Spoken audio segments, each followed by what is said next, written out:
गायकर, राहणार मेहकर, तालुका मेहकर, जिल्हा बुलढाणा, इयत्ता 8वी शिकते. परमपूजनीय श्री गुरुदेव आणि चराचरात अदृश्य रूपाने आणि चराचरात अदृश्यपणे वास करणारे श्री गुरुदेव स्तुती आणि उपस्थित सर्व मान्यवरांनो, आज मी छत्रपती शिवाजी महाराज यांचा पोवाडा सादर करणार आहे. स्वराज्य निर्माण करण्यात छत्रपती शिवाजी महाराज यांचा हात आहेच, पण मावळ्यांचे सुद्धा बलिदान आहे म्हणून त्यांना विसरून चालणार नाही. म्हणून मी आज शूरवीर नरवीर बाजीप्रभू देशपांडे आणि आपल्या मृत्यूला हसत सामोरे जाणारे शिवा काशीद यांचा पोवाडा सादर करीत आहे. तो पोवाडा तुम्ही शांतपणे ऐकावे अशी विनंती करते आणि माझ्या पोवाड्याला सुरुवात करते. धन्य धन्य बाजी प्रभुवीर,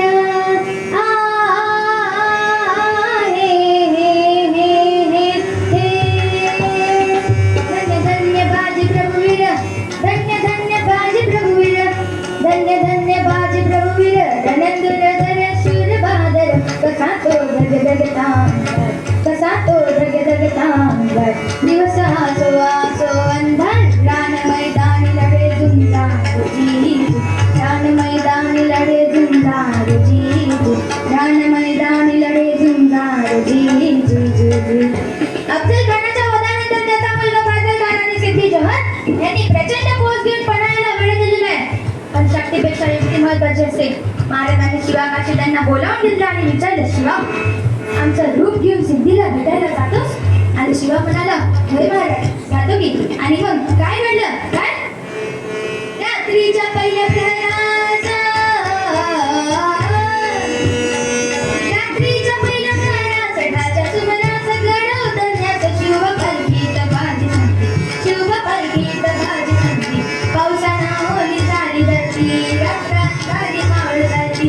दुसऱ्या पालखीत शिवा काशीद गर्भवात झाला रा रा रा रा रा रा रा री री री रा रा रा रा रा रा रा रा रा रा री री री री. दोन दिशेला दोन पालख्या गेलेल्या आहेत. त्यापैकी एका पालखीला खानाच्या सैन्याने गडाला घातलं. पालखीतनं शिवाला बाहेर काढलं, सिद्धी समोर बसवलं. दोन बातमी आली, हुजूर हुजूर, शिवाजी भागा, शिवाजी भागा. आणि कळालं सिद्धी, सिद्धीने मनातून तलवार काढली. शिवा उडाली, सच बता तू कोण है, वरना मारा जाएगा.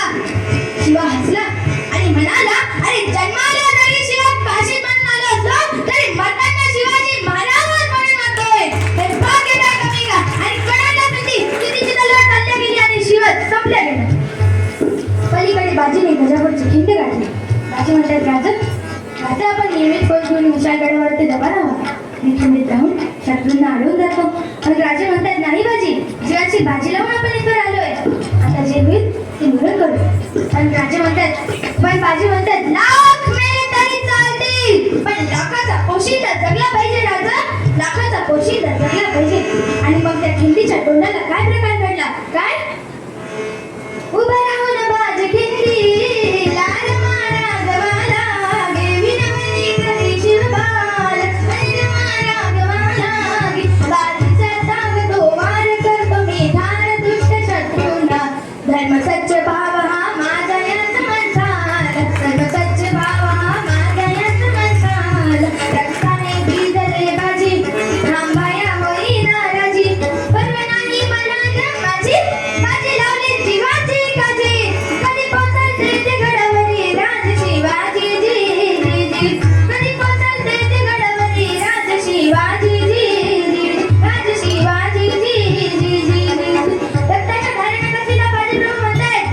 असं 70 वर्ष घोडीचा वार बाजीला लागली तरी बाजी म्हणतात, राजा आपण गडावरती पोहोचणार नाही राजा, जोर आपण गडावरती पोहोचणार नाही तोवर या बाजीचा प्राण जाणार नाही राजा. आणि मग काय घडलं? काय?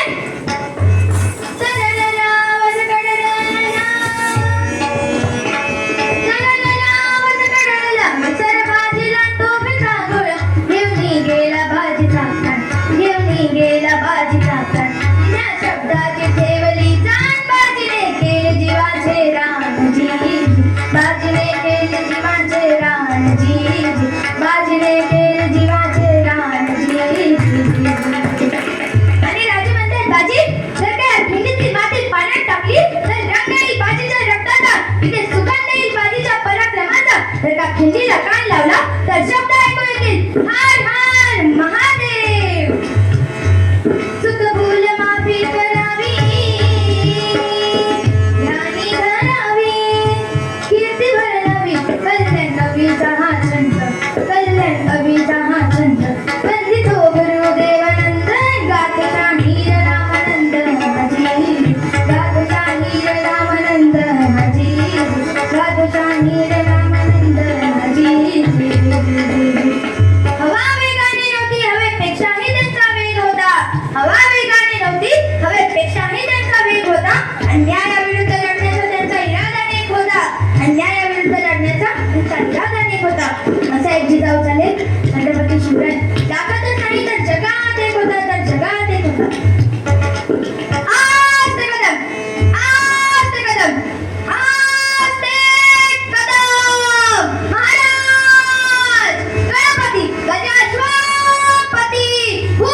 त्याबद्दल तुमचेही आभार मानते आणि विश्रांती घेते. धन्यवाद.